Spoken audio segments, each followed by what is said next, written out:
Festy Hub Podcast. Yo, what's going on, my fellow revelers? Welcome back to another episode of the Festy Hub Podcast. I'm your host, Manny, aka Frisky Hug, and today's guest we have Lovlee. She's an artist, singer, vocalist, songwriter. She's done a lot of collaborations with a lot of bigger artists in the trance community. She says she's moving more into like progressive house. But we'll really kind of like dive into everything that she is and everything that she does. But before we get started with today's episode, I do want to just remind you guys that this episode is available on all major streaming platforms. If you guys give it a follow, and then if you have been listening to this podcast before, if you can give it a rating, 5-star preferred. Just some updates with like, you know, Spotify in general after I received like the whole rap thing. The Festy Hub Podcast was it was top 20% most followed podcast, and it also received top 5% most shared podcast globally. Those two stats were like, what?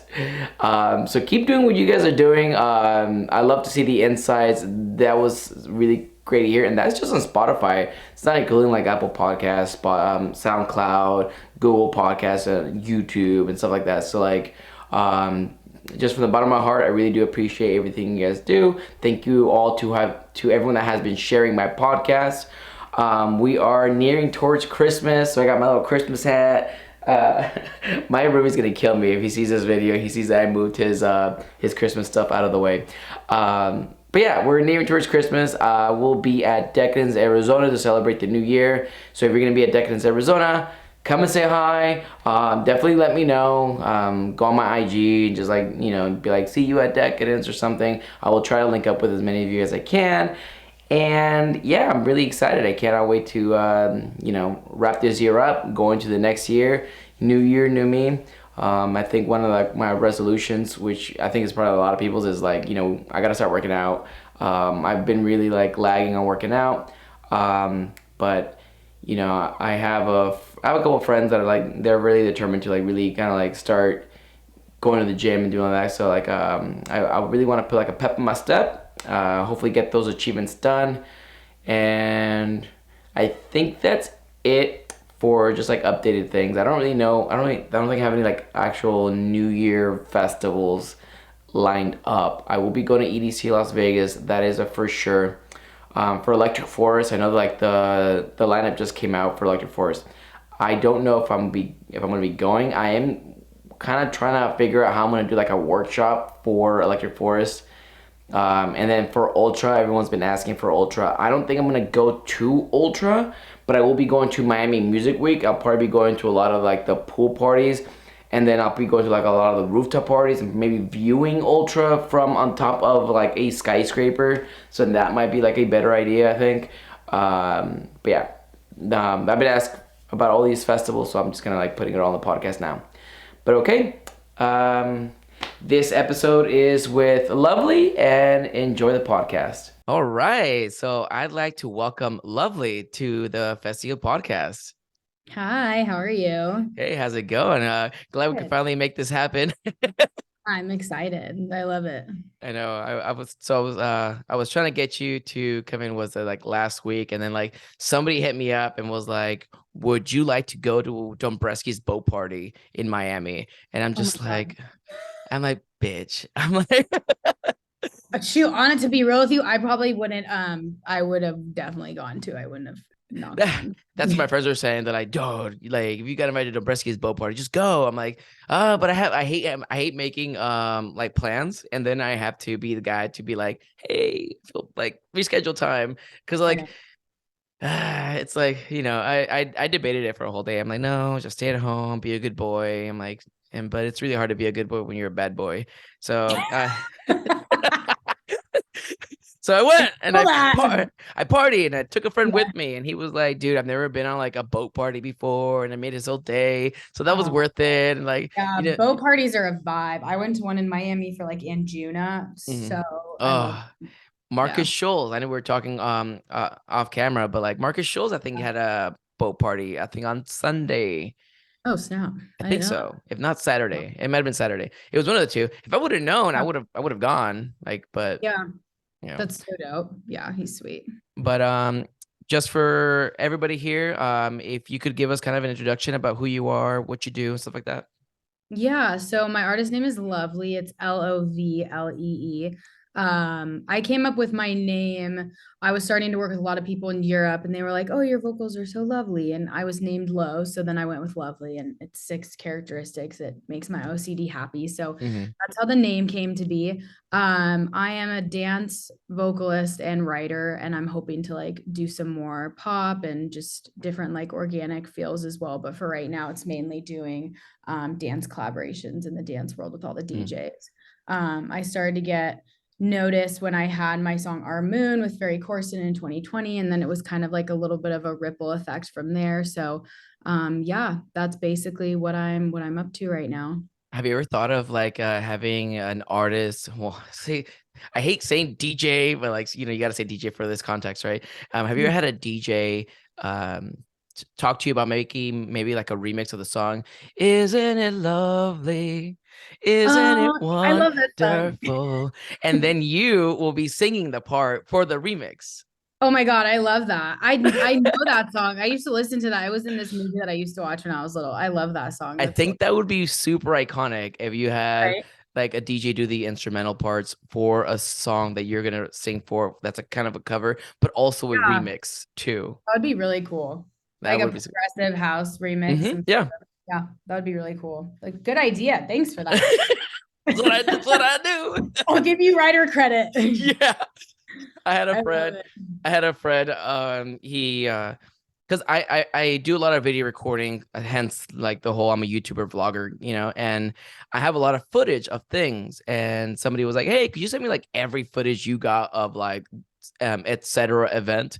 And I was like, "Yeah, sure." He goes, "Oh, I'll credit you for like the footage." I'm like, "Dude, I don't need credit, man. Like I give credit where credit is due when appropriate, I think. So like if I was to be like, yeah, sure. But if somebody like me says like, oh, don't worry about it, and I'm like, really, like, don't worry about it. I think when it comes to like the fact that like people ask like, hey, can I credit you? And if the person says no, like you don't have to like hassle them, be like, no, I gotta give you credit. Like, sometimes it's not that big of a deal. Sometimes I think now if you're using, I think like direct content, right? Like a picture of me, a physical picture of me, or like a whole video that I worked on by myself. That's one thing. But if you're editing everything yourself and you already asked, like, I don't know, credit's so weird.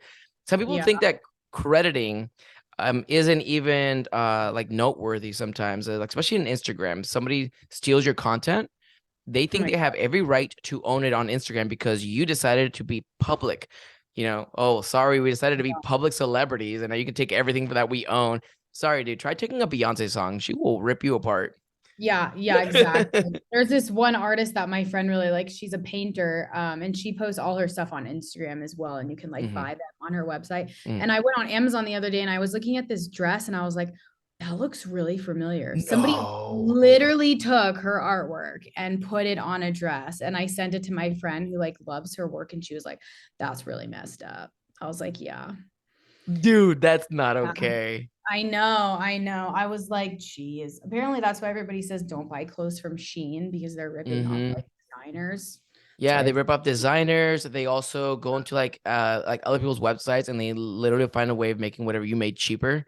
Like that. We have a friend, she does like almost like semi-transparent like earrings and stuff like that. Like they're like really colorful stuff, and like they make the same thing but like half the price, because they can find a cheaper warehouse to get it done for.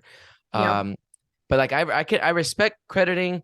I have a friend, he's an artist, he draws, and he made this really cool like Pokemon sketch, and I was like, oh man, I told him, I was like, I want to take this and make it into a shirt because I want to wear your art. He goes, well, he's like, out of respect, I would appreciate if maybe I could redo the artwork if you plan on wearing it as a shirt. I don't want that painting to be on a shirt. If it was gonna be a shirt, then let me redo it. And I'm like, no, it's fine, man. Let me just go ahead and just make it into a shirt. He goes, no, I'm the artist, and I'd find it super disrespectful if you made it into a shirt. Oh shit. So now I'm like, My best fucking friend. You this Oh yeah. motherfucker. Oh my gosh. So He's like, you're my BFF, but with all due respect. literally, and I was like, I'm just trying to wear the RPs that I think your best RPs, but he wants to make it better now. I'm like, dude, if we get to this point, we'll never be finished. Well, I'll never wear this shirt. Yeah, no, I feel that. Yeah, it's like a song when you want to keep working on it, make it better. You're like, just leave it, don't screw with it, because then it's gonna just lose all of its. Yeah, I think it's great already. I think it's perfect the way it is. Yeah. But it also goes down to a song, I guess, right? Now, if you were gonna release a song and it was gonna go to just like, let's say your own record label or a friend's record label, right? You're gonna send what you have. But let's say Anjunabeats all of a sudden was like, hey, can we release it under our label? You'd be like, hold on, let me remaster this real quick. Yep.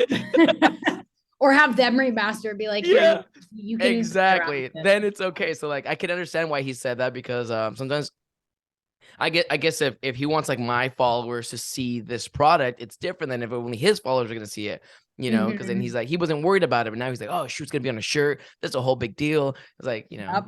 Yeah, exactly. You want to improve it. Yeah, So 100%. just to get to know you a little bit better, how did you kind of get started with, let's start with like the singing or music in general, honestly.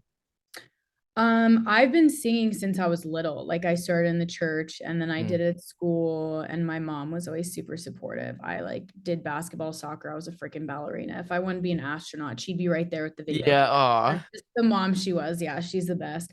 And so I just started getting vocal lessons. I sang, I got a scholarship for like high school and college for music and like theater, and I just kept singing. And I actually went away to school on a music scholarship for like classical music. And then I was like sitting there one day and I was like, I don't want to be a music teacher. Why am I getting a degree in music? And my voice was like starting to change. I wasn't like a Disney princess singer, like soprano. I was more like an alto. And so I changed my mind. I came home. I just went to like San Jose State University, which is like a school in California, like the Bay Area. And I just did it all online and then worked, and then met a friend, and he was like, you should sing on dance music. It's like you'd be one of a kind. These DJs, they go to Splice or they get sample packs. And back then there were still a lot of top liners, but there weren't as many as now. I freaking go on Instagram nowadays, like a new girl pops up every 10 seconds. I'm like, Jesus God. Yeah, it all starts with But the trendsetters and they work their way up. That's why like sometimes it does matter to like be the person that be the pioneer sometimes, right? Like if there's not that many, you have to be that person, even if it seems like it doesn't make sense. I don't know. It's like for podcasting, for instance, right? When I was doing it, like even now, there's not that many podcasters around for the EDM world, and I was like, oh, it's so hard because there's not many people to ask. Like I don't know, I don't really have anywhere to get advice from. But it's like, hey, if I start now, like give me like 5 years, and when it starts getting bigger, I'll be one of the pioneers. Like, oh, hey, like this guy did it. 100%. Yeah, exactly. So I just started hitting up people that were in the Bay Area that were doing dance music, that were either a producer or a DJ, and just starting to sing on their stuff. And then the minute I like got my first track signed, I think it went on Chill Trap. I don't know. It was some YouTube trap label. And then Okay. I just kind of went from there. I just kept writing and working with DJs and just getting better and doing songwriting camps and meeting other people and working with them. And it just slowly grew itself So over time. are there like actual like YouTube record label stuff, or like what do you mean by like chill trap? Um, I don't think I've heard of that. yeah, I don't even know if it's a thing anymore. I have this really old song. I can look on Spotify. I think it was a label called Chill Trap, and they also had like a YouTube channel, and they Yeah, were is it known for their is it YouTube. one of those YouTube channels that like has like a bunch of people's remixes and stuff like just like available? I think so. Yeah, they're more big on like the YouTube side of things versus like Spotify. It Mm, was so long ago, I don't even remember. But yeah, I really started to dig deep in the dance scene and really figure out what I liked and what yeah. producers I liked and what sound I liked. And What I sound would do just, you like? it started off trance, which was funny because I never really liked trance. Like my friend has a video of me falling asleep and he's going, "What do you want to listen to when we fall asleep?" And I was like, "No, trance." But it's like, And like yeah. that's the genre that like put me on the map so far. But I appreciate it. I love it. It's actually pulling me back in, which is one of my songs. I didn't mean to do that, but it just happens. But trance. I have a song with like Factor B and some other trance guys coming out in the year. And then I'm getting more into like the progressive house world for sure. So like more of I don't know, like Frankie Wah, Norin Pure, those type of vibes, just more still the lovely vocals, but a little bit more dark and progressive and just sad. Would you ever see yourself in dubstep? God, no. I'm sorry. I have friends that sing on dubstep and do great at it, but that is not for Lovely. No way. Yeah. Not even like a Millennium dubstep. Okay, maybe a Millennium. It's so annoying because Ferry Corsten is such like a big name, but then like my friends who only listen to like mainstream EDM, they're like, "Can you do a song with Millennium?" I'm like, "All right, why don't you get his email and write it for me?" Okay, like, come on. It's hard because like even if you know like Millennium, it's still hard to like suggest someone to Millennium, right? Because because at that point it's like unless you're like a top tier DJ recommending to another top tier DJ, they're not gonna listen to you. Like I could have Millennium's cell phone number right now, and he's not gonna pay attention to me. Yeah, exactly. And it's really about like the writing and really having something that like they really like. And the bigger the DJ, the better the song has to be written. And a lot of dance songs have like 5, 6 writers on them. It's insane. So most of the time I do stuff myself, but I have a really good friend named Alice, and she's been helping me co-write a lot. So we usually like go back and forth together. So with like songwriting and stuff, are these more like your songs and then you just got somebody to do the instrumentals for you, or do you also do your own instrumentals?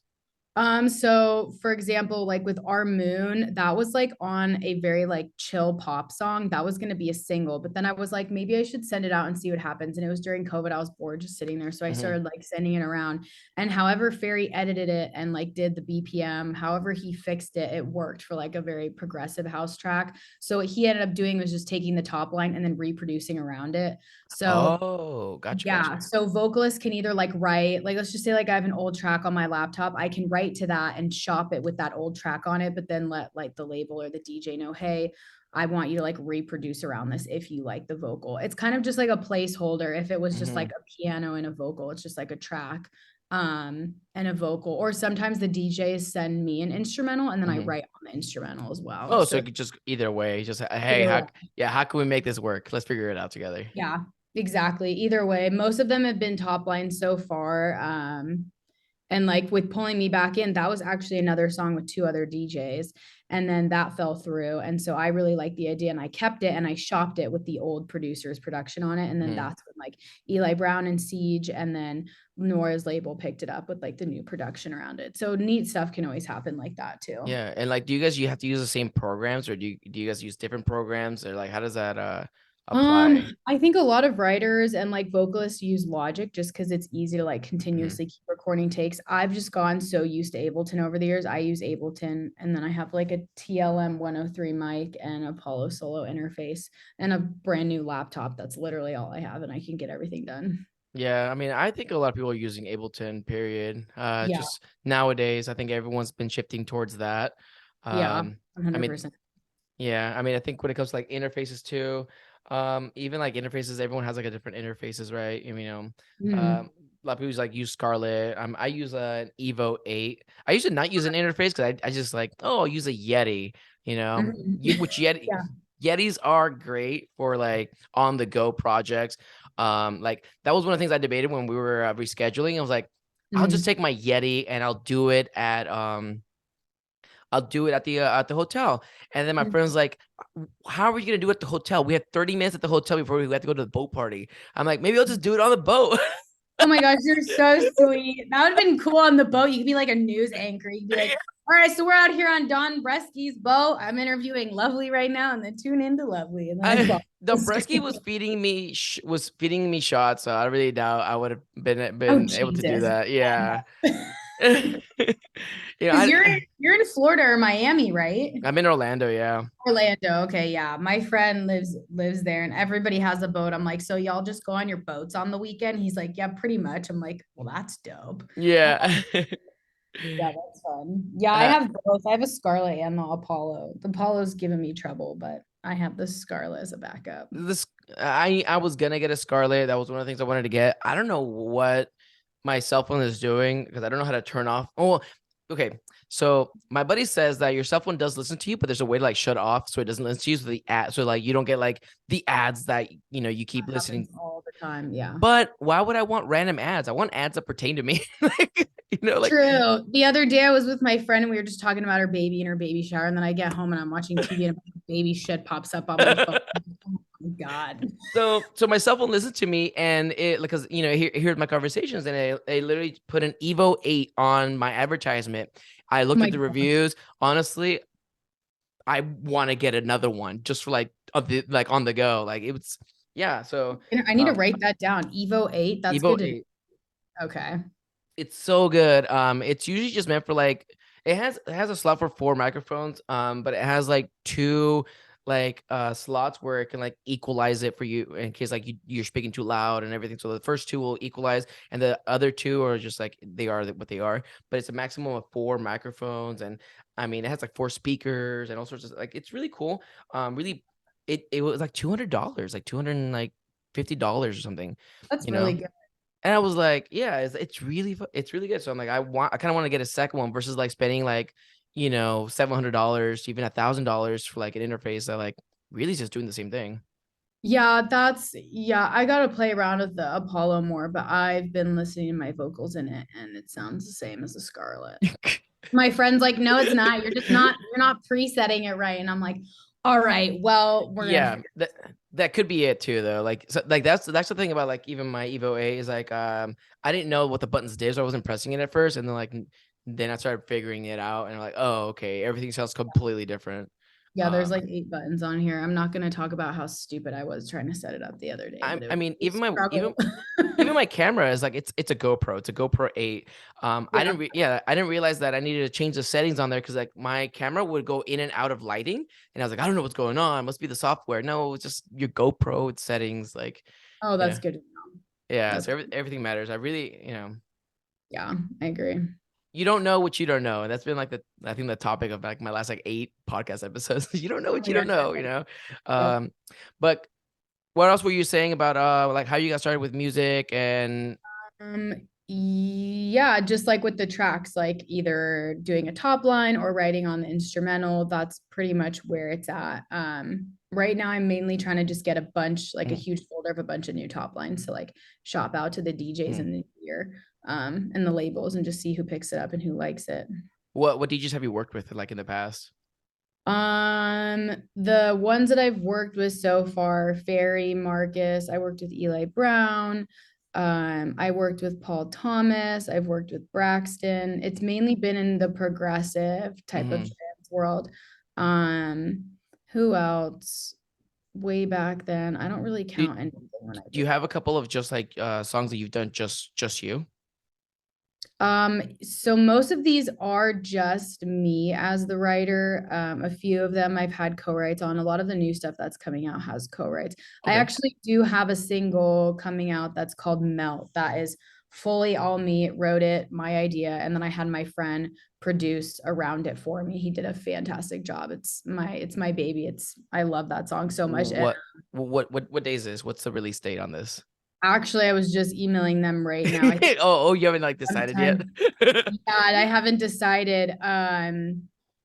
Chill Your Mind really wanted it, and they get really good Spotify. They get really good Spotify plays, Spotify streams. Like they're just killing it with their playlist. He was suggesting the end of February, but I have another release that's supposed to be coming out in March, so it's cutting it close. So I'm hoping for the beginning of February is like the release of just like my own single, and then I want to drop an NFT project too right after it. Okay, I want to talk about the NFT project, but I'm kind of like I'm not very like good with like Spotify. I'm still learning when it comes to like music and stuff.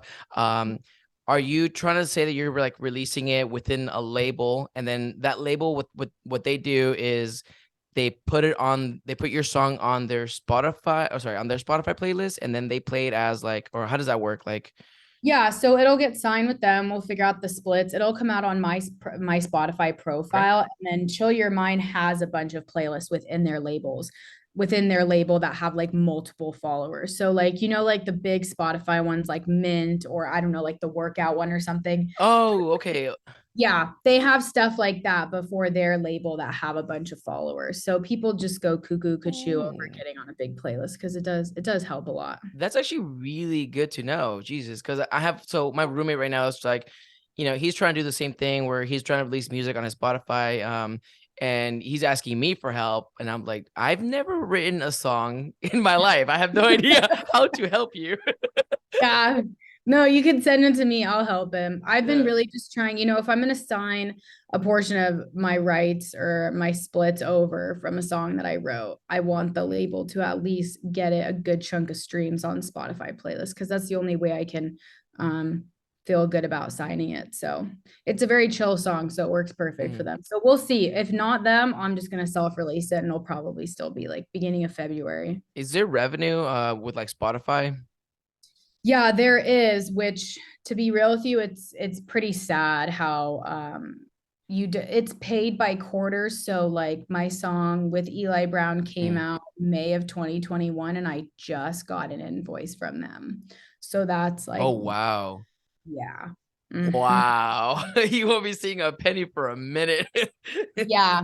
So things like that, or my song with Ferry was split with Armada, which is Armin van Buuren's label, and then Mm. his label Flashover. So the splits are split 3 times. So even though the song has 3 million streams, I'm getting a good chunk, but it's not nearly as much as if it was like just my own song.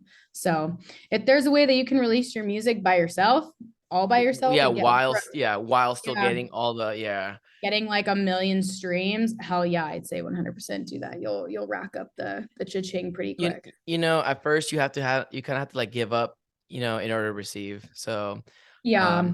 That's you what I know, figured with dance music. It's a good way to like yeah. build my name and build my fan base. And then if I want to go and do my own thing, I'll Yep. have that fan base. Yeah. Yeah, exactly. That's literally a perfect way of like saying it. People think that getting to where we are, even where we're at now, people think that it was an easy road. And I'm like, baby boy, baby girl, like I've been doing this for 7 years, you Yeah. know? Um, like I just looked at my Spotify Wrapped and it said that I was top 5% of most shared podcasts in the world. Um, Nice. where's my money? Yeah. I know. Where's my money? I feel you. I feel you, man. It's like I have that side hustle, whatever that yeah, y'all want to make me feel good about myself. Well, shit. I know. But Yeah, like, Spotify is awful with money. but it's progress, right? And that's the way I look at it. This is progress. I've been doing this for about a year and a half now, Mhm.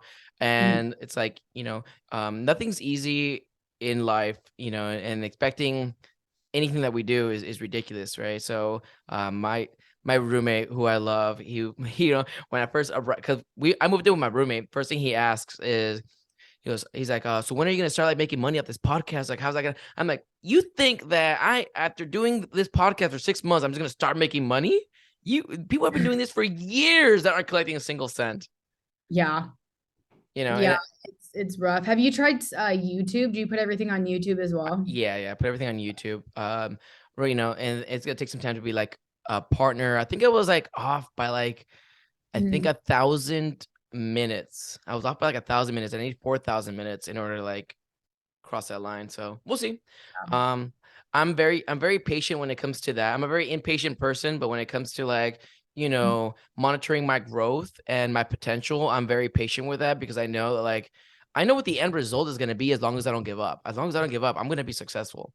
Exactly. Yeah. And it's consistency. It's consistency and hard work. Yeah. Like I get tired. Like I go through these phases where I'm like, what am I doing? I'm not growing fast enough. I'm upset. Yeah, you really And beat yourself then up sometimes. yeah. And then I'm like, okay, in like 2 or 3 days, I'm like, we're good. Yeah, I had like a little meltdown one day, and Yeah. it's like one of those things where like you really want to do what you love, but sometimes you have to like do things you don't love just to get by. And I'm just like, my mom's like, just come home, just come back to LA, just like, you don't have to be living in Orlando. I'm like, mom, like I have to believe that I came here for a reason. I can't just believe that like I just came Yeah. over here and did nothing and then like come back home empty-handed, you know what I mean? So Yeah. That's my mom. I just moved to Arizona. She's like, you could have like stayed all of December. And I'm like, nope. I really oh, nope. Love you, but no, no, no.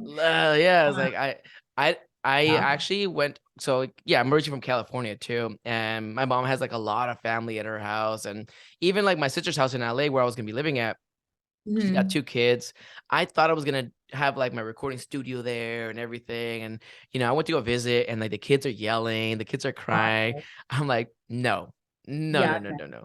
that's why I moved too, because I was like, I really needed quiet, and Yeah. it's where you could hear like a pin drop. Besides my asshole neighbor whose dog barks at like 3 a.m., which I'm gonna go complain Oh about my after this to the god. leasing office. I had that issue at, in Colorado. I used to live in Colorado a year Yeah, ago, and my roommates had dogs, and my neighbors had dogs. So if my roommate's dog started barking, the neighbor's dog started barking. It'd be an hour of barking, and then I'd be like, "Hey, I gotta reschedule this podcast episode because there's no way I'm gonna block out all this barking today." yeah, it's ridiculous. People are like super inconsiderate. They like leave their window open on the bottom floor. So when people Mhm. walk by, you can hear their dogs. And I'm like, why don't you shut your freaking window? Or here's a Oh thought, my don't get an god. apartment with a big dog. And then if you know you have a dog that barks, go live out on a fucking farm. Yeah. Don't And live by all these people. and I couldn't even like go to like my neighbors and be like complain, "Hey, like Mhm. I'm recording a podcast episode. Do you think you could like close your windows?" Because my roommate's dogs are barking. They're literally just on the hallway. I'm like, I can't stop this. This is Yeah. so sometimes that's the beautiful thing about like living here in Orlando is I have peace and quiet. I have my own studio. Um, it's definitely an upgrade from where I lived in Colorado. And bless your heart to anybody who like has to deal with like a bunch of noise and have to Yeah. record things. Gosh, yeah, no, I bet. I know there's other people out there. I watched this one girl, she started to record a song and then her dog just started doing that howling bark just out of nowhere. So she's like got her a reel right here of her singing, and then he's just in the back just howling, and I died. I was like, this is so relatable. It Do was you, too funny. do you record right here where you're at, or like how do you normally record? Yeah, it's like right here. It's like it's a mic with a stand, and then I have my microphone and my interface. It's like this is a little nook. That's the Hmm. family room. And then this is a little nook where the table's supposed to go, Hmm. but I live by myself, so I don't need a dining table. So I turned it into a little studio. Oh yeah, it's just too easy. That's like I used to originally have my studio in my room. My room was big enough, so I cut the room in half, and the other half was a studio, and the other half was like my bed. Nice. But it was getting to the point where I just didn't want to keep bringing people to my room. Like I was just like, can we have something? Can we have like an actual studio? My roommate suggested to have like to just share the office space because he no longer was gonna be doing office stuff. And he was like, "Oh, I'm just gonna be like part-time at home, so it's fine." So like he was his Nice. idea. It was his idea to do this. Because we're gonna start getting some. We're supposed to start getting, but in the future we're gonna start getting some really big DJs to come to the house, and so that's why we got like all these chairs that can I love it. support people that are a little bigger. We got some bigger DJs and stuff, So I love it. I love it. That's so great. Yeah, I might be coming to Miami for like Miami Music Week again. I might too. I might too. Pretty sure last year I went to I didn't go to Ultra. Ultra's really crowded. I don't really like being crowded. I don't like being Yeah, shoved. I went last year too. I just I finally got to like meet all the Anjuna people who I've I worked was with. at the Anjuna beach party. Were you there? Oh, not Yeah, the beach but party, but I was at the Anjuna pool party. oh my Uh, God, I was there. I was literally yeah, backstage. Bro. I feel like I've seen you. I probably did see you. I was wearing like a blue tank top and then like a blue Mm, skirt. I loved, and then we went on the Anjuna boat party because my best friend at the time, she moved, but she her boyfriend was a DJ for mm. Anjuna. So I looked at her list of everything we were going to. We were going to every Anjuna event, and I was like, dude, I love you, but this is a lot of Anjuna in a very small amount of time. I requested to go only for one, and that was the Anjuna pool party. That's all I wanted to go to. Yeah, Um, I could have gone to a lot more, but honestly, I just wanted to just like experience Miami network. Music Week, go in and out, just no big deal. And then next thing I know, everyone's inviting me, like, "Oh my God, you're here! Come over here." I'm like, dude, I have like There you go. work. I have like a. I have work. I I feel just I just came here it. for like a day. Right. No, I feel you. But yeah, I feel like that would be good. Like before Miami, you could hit up people and see like who's going and just schedule a bunch of interviews.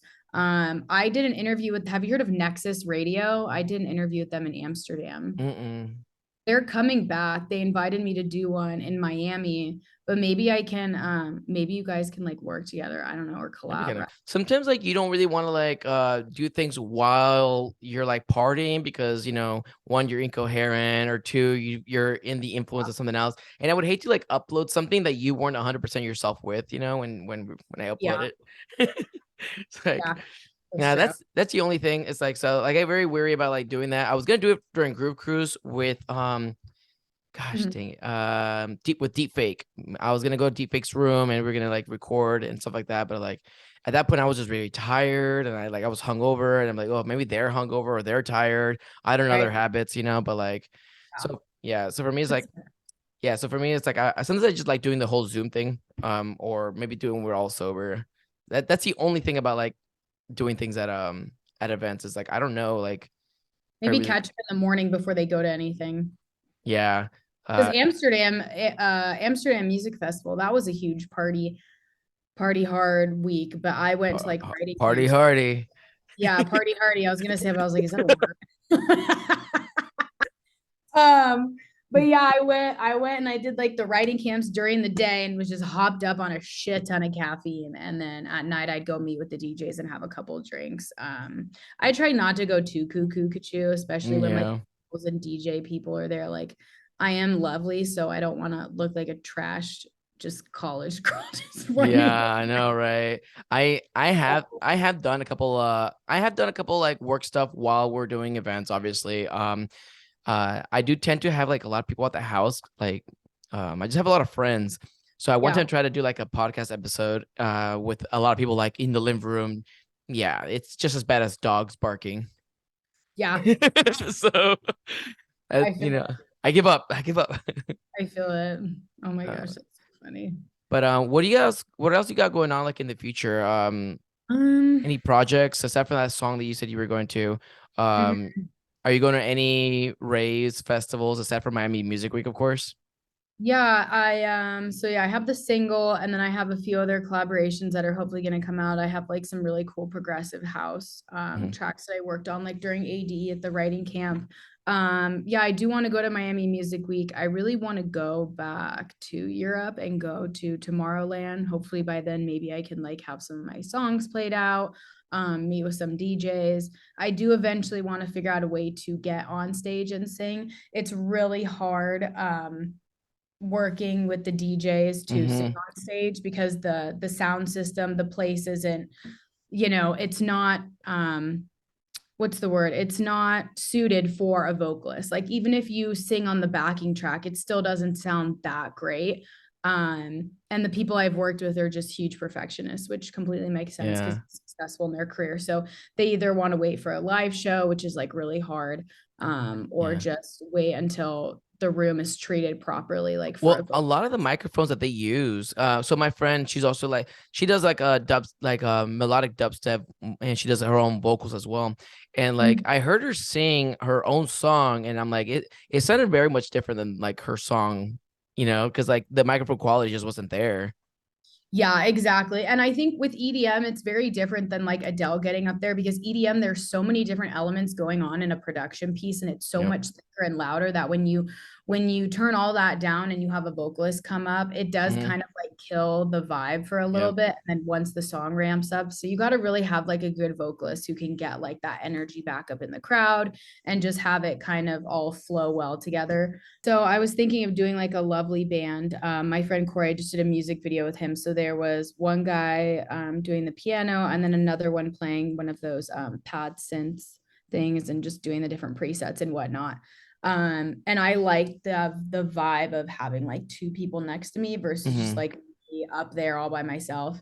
So that would definitely be the end goal. I haven't been able to sing for a big enough crowd like to really like feel them. Like, I've seen videos of people like singing Our Moon and dancing to it and just like being in that moment. And I really want to like experience that myself with like a big crowd to really even see if I like being a live vocalist. And if I don't, then at least I know that I did it and I tried. But I haven't been able to experience that type of crowd where I can like, if I went to like Amsterdam and I sang, or I went to like that one super I don't remember what it's called, it's like a really famous club in Europe. Ferry just played there. But if I just went somewhere there with the DJ and they already know the song and they're singing it, then I could get like a better vibe and really be able to vibe with the crowd. So I either have to try that and see if I really like it or get a band together, but that would definitely be the end goal for sure. Yeah, I think definitely like getting the band together would be one of those things where like probably take a lot of time to kind of orchestrate and kind of gather around. But I think like I Yeah. think just getting an artist to just really bring you out for like one song, and then like that knows like it's not gonna like mess up the vocals or anything like crazy. Like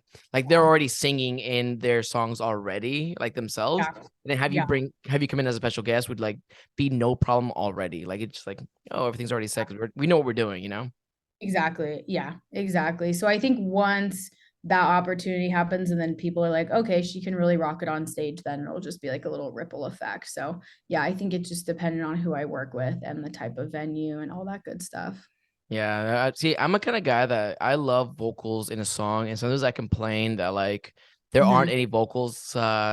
What I like to say is like, oh, the music just sounds repetitive. You know, to me, it's like if there's no vocals to really give you like an extra edge in your song, for me, it just sounds very repetitive, almost like you like kind of half-assed it. I mean, no wrong to the artist for not having vocals, but it Mhm. doesn't take too much to really just put a couple words in there. Yeah. Yeah, no, exactly. I totally agree with you. When I first started dance music, people are like, there's no vocals in dance music. And I was like, yes, there is. You're Yeah, tripping.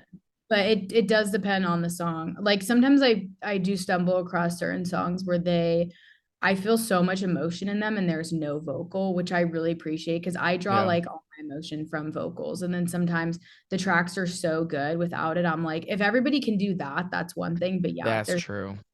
there's been songs where I'm like, you could add a hook, just a little hook. John Summit's like biggest song is like a splice hook. It's hilarious. It's Yeah, or great. like Above and Beyond's got some like pretty good like non-vocal tracks, and it just really depends on the artist too. Sometimes like, sometimes the artist is just that good. So Yeah, 100%. Yeah.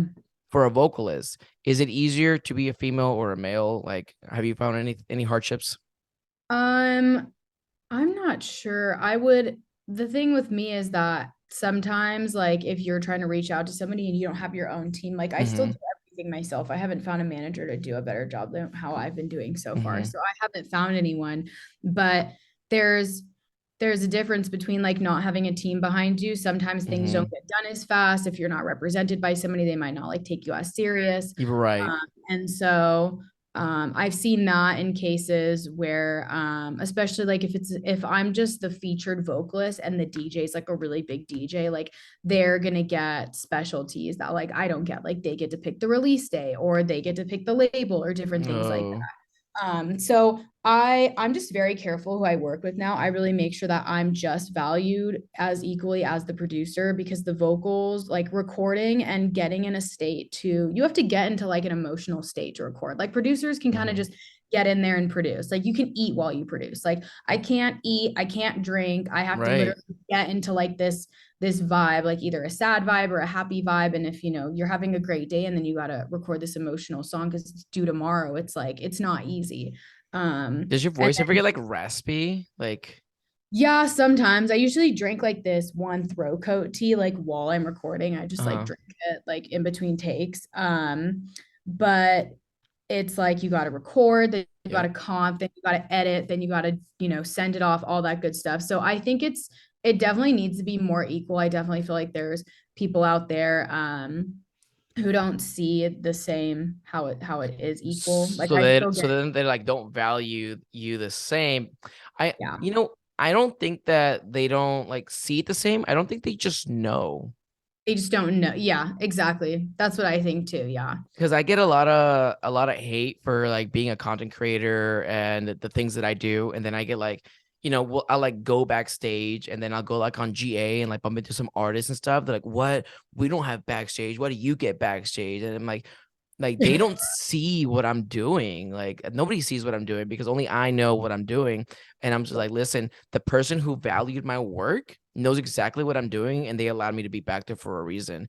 But I Exactly. guess I get so much hate, and it's like, well, not that you're not valuable as an asset, as because you are who you are, but it's like I think also undervaluing somebody else is just as like, you know, Yeah.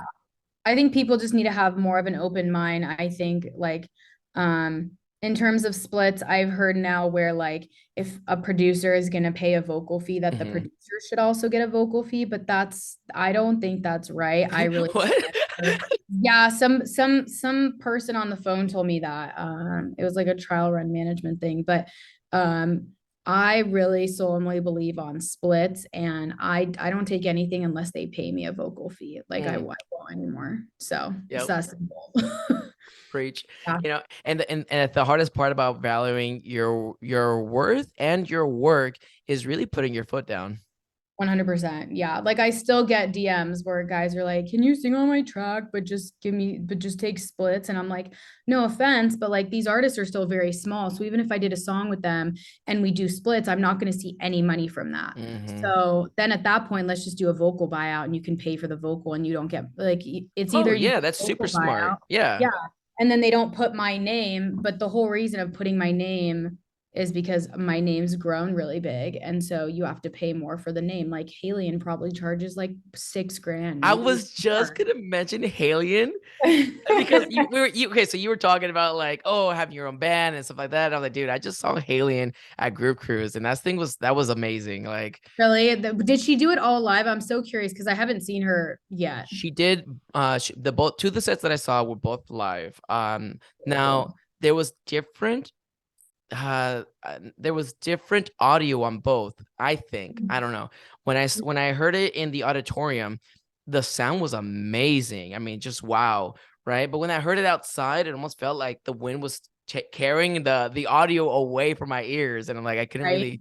Yeah. It didn't make sense to have it outside, and I heard two different Halion sets. That's what I heard. Yeah. Yeah, So that's exactly. Yeah. And she's got it down because her DJ is her husband. So they yeah. can practice that and go over it. She knows exactly what song's coming next. Like I'm like, I just need to find myself a Matthew Steepert. Yeah, but it's like, they put featuring with, and they put, Lovely, the search operating as the SOE. Yeah.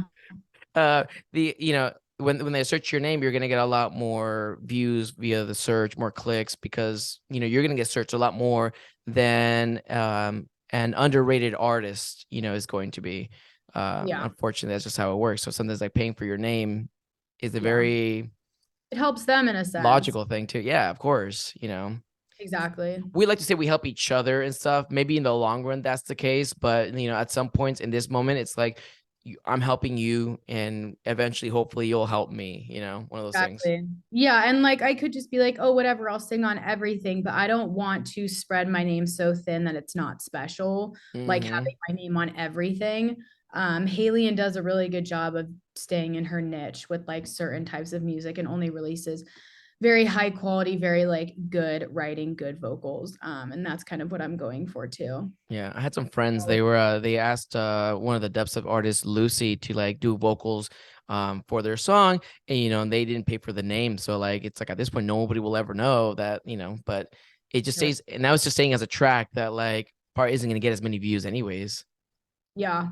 Yeah, exactly. Yeah, and it's like it's the whole thing about quality over Yeah. quantity. I do the Yeah. same thing with like brand deals and stuff like that. As an influencer, like I don't take on every brand deal just because I want free stuff. Like sometimes I want to make sure that the stuff that I'm promoting is something that I personally would wear and or use and stuff like that. So like I get a lot of like things that are like, I don't really know if I like your product. And I've actually done like a little test run for like a month or two. I'm like, don't like what I'm wearing, and you just nix the whole project altogether. Just Yeah. I like to think that we're very authentic people and that we aren't going to sell our soul. So I guess that's it. Yeah, I love that. Yeah, I think definitely the more you're consistent with holding yourself to a certain standard, people Hmm. will start to respect that as well. Which do you have any advice before we get going here in the next couple of minutes? Do you have any advice for any young vocalists or anybody really kind of just trying to get to like where you're at? Maybe like maybe give maybe some good tips.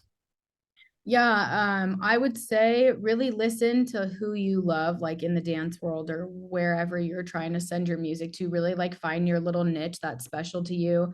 And don't try to conform yourself to something else just to skip a step or to get somewhere. Really just like hone in on what you love to do. Don't write for the outcome, write because you just genuinely love to write and record.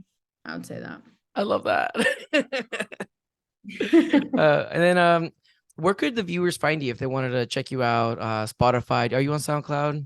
Yeah, I'm literally under everything under LovleeMusic. So just Lovlee, and I should pop right up. Okay, I usually put like the Spotify links and stuff like that in the description below, and they can usually search all that stuff there. Yeah. And then this is just for the viewers.